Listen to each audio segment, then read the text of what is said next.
This scorecard also shows that the states that do take action reap the benefits.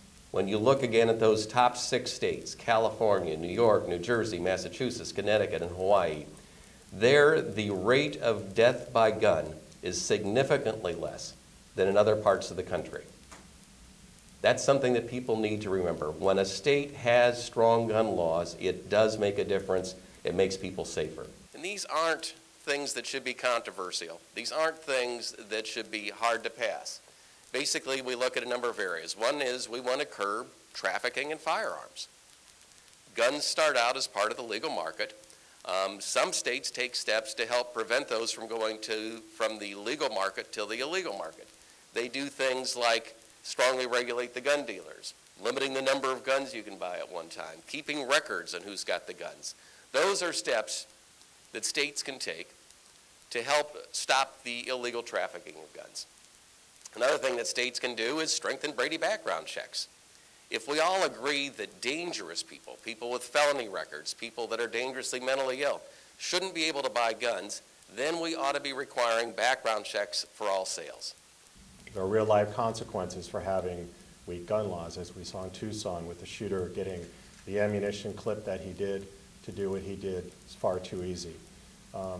In these kind of states where you have weak gun laws, it's easier for gun traffickers to operate.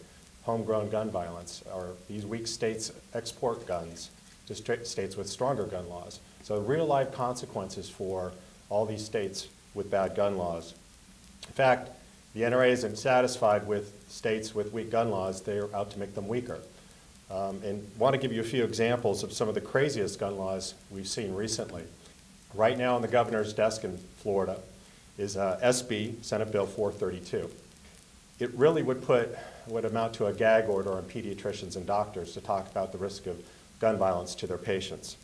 This is what doctors do. They talk to their patients about all kinds of risk factors, and the NRA and the gun lobby want an exemption for firearms.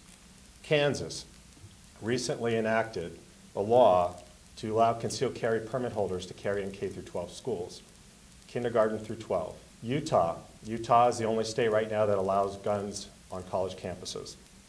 That was enacted in 2004, and as a response to Virginia Tech, the NRA and the gun lobby are saying what we need are more guns on college campuses. These guns on campus bills have met with very stiff resistance. Guns on campus legislation since Virginia Tech has failed 51 straight times in 27 states. We rose up against the gun lobby with a very concerned group of people, and we said no, and we prevailed.